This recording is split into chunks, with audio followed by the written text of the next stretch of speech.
欢迎来到新闻频道，明星们很高兴您订阅了该频道。肖战豪掷500份云包场，竟是撼动内娱派系壁垒的破局信号。都市光影流转，故事徐徐展开。2026年4月30日，演员肖战在社交平台上发起了一场看似寻常的云包场支持，豪掷500个观影名额为张晓波导演的新剧《爱情没有神话》摇旗呐喊。这部由新力传媒出品，聚焦当代都市男女情感困境的剧集，开播之初便收获了来自顶流演员的温情力挺。在内娱流量更迭如走马观花的当下，一次包场应援或许算不上惊天动地的新闻，但若我们将这一举动置于内娱资本阵营、制作公司版图以及创作者关系的宏大坐标系中，便会发现这场云包场的涟漪正悄然冲击着影视行业长期存在的隐性壁垒。肖战以一种兼具温情与专业度的姿态，在新力与柠檬两大阵营之间架起了一座隐形的桥梁，折射出了当下影视行业从封闭走向开放的新生态。高墙之内，内娱制作公司的传统壁垒与派系文化，影视行业的发展轨迹中，资源割据的格局早已悄然形成。从大约2015年开始，国内影视行业6大影视制作公司的竞争格局逐渐清晰。新力传媒、华策影视、慈文传媒、正午阳光、耀客传媒以及正在冲击资本市场的柠檬影业，这些头部公司一边不断刷新国剧质量的新高度，一边相互竞争，争夺有限的市场和观众注意力。这种竞争格局逐渐演变为一种派系文化，各大制作公司通过长期的稳定合作，形成了各自的阵营与人才绑定模式，风险控制、资源最大化、审美体系趋同，多重因素共同构筑了这些壁垒。在这种生态下，行业呈现出明显的特征：核心演员、导演、编剧多局限于同一阵营内循环，优质剧本、制作资源在不同阵营间流动性弱，内容竞争逐渐异化为派系间的资源与渠道争夺。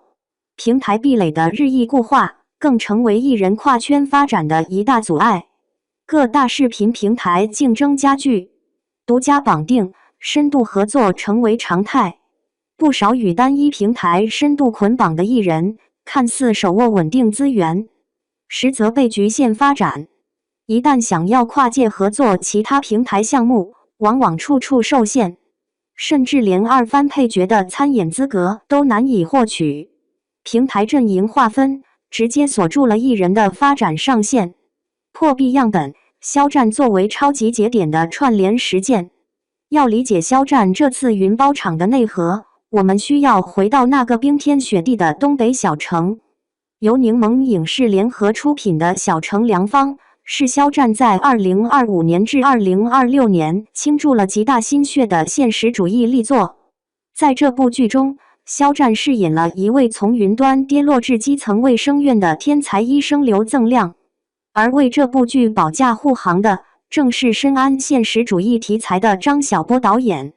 这次为爱情没有神话包场，绝非流于表面的社交辞令，而是演员对导演专业造诣的极高敬意。但更为微妙的看点在于爱情没有神话的出品方背景。新力电视。对于熟知肖战演艺生涯的人来说，新力是一个无法绕开的名字。从早期的 IP 剧制《斗罗大陆诛仙爱》到都市大剧《骄阳伴我》，新力传媒可以说是见证并参与了肖战从青涩走向巅峰的诸多重要节点。当张晓波导演接手新力电视的重点项目《爱情没有神话》，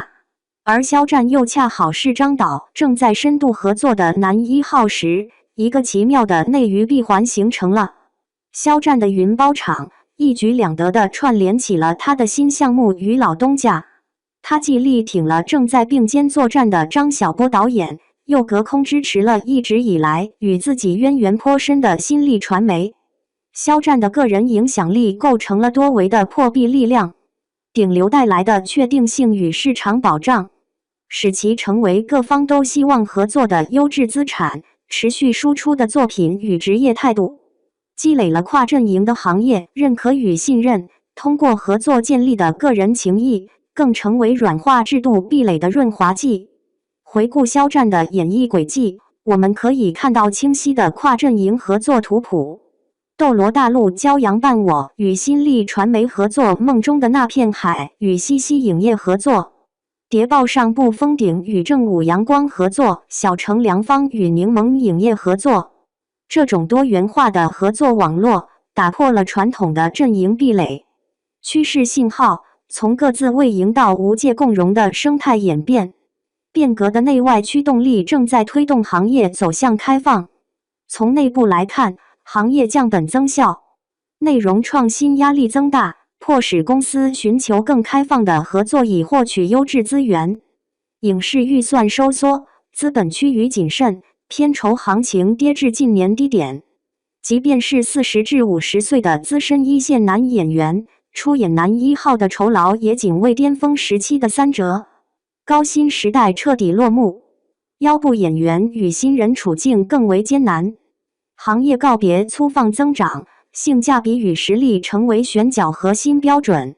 从外部来看，观众审美提升，市场变化加速，单一阵营的创作亦陷入疲态，跨界融合成为创新源头，流量更迭速度加快，热度红利逐渐褪去。去年热度高涨，作品不断的艺人，今年声量可能明显回落。这并非个例，短期爆红的流量演员普遍面临后劲不足的问题，仅凭一时热度难以稳住资源，没有扎实作品加持，流量泡沫极易破裂。在这种背景下，演员中心制呈现出另一种可能：演员从被动接受资源的执行末端，向主动整合资源，促成项目的关键枢纽角色转变。这种模式与传统的制片人中心制、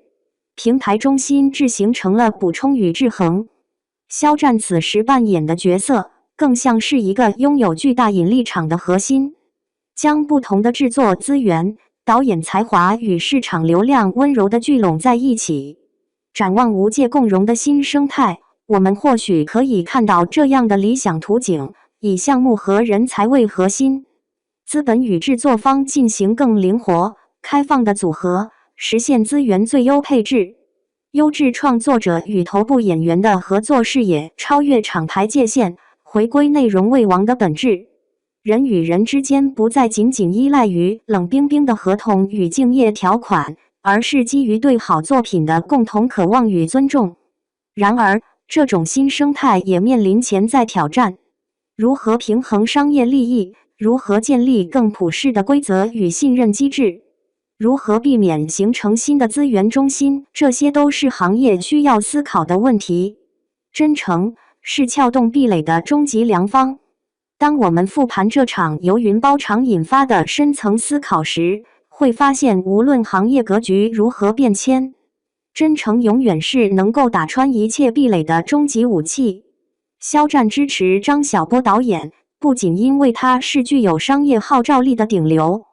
更因为他是一名热爱表演、敬畏前辈的纯粹演员。在爱情没有神话中，我们看到了都市男女的清醒与拉扯，而在戏外，从新力的渊源羁绊到小城的风雪相伴，我们看到了一位头部演员如何在繁华的内娱坚守本心，稳扎稳打。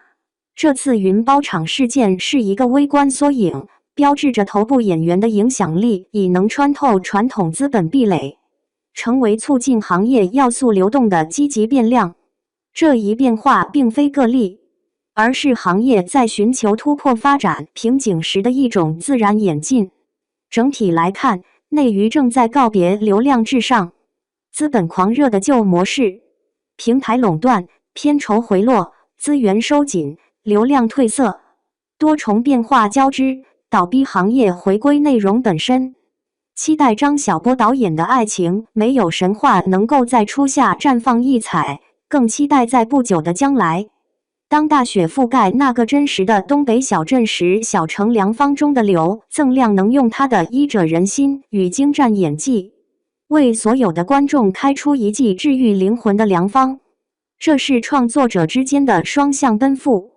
更是中国影视向阳生长的美好缩影。真正的无界共荣生态，需要更多这样的破壁器和制度性创新。未来，唯有沉淀演技、稳定输出、多元发展的演员，才能在激烈的行业洗牌中站稳脚跟。你看好这种以演员为纽带的资源整合方式吗？为什么？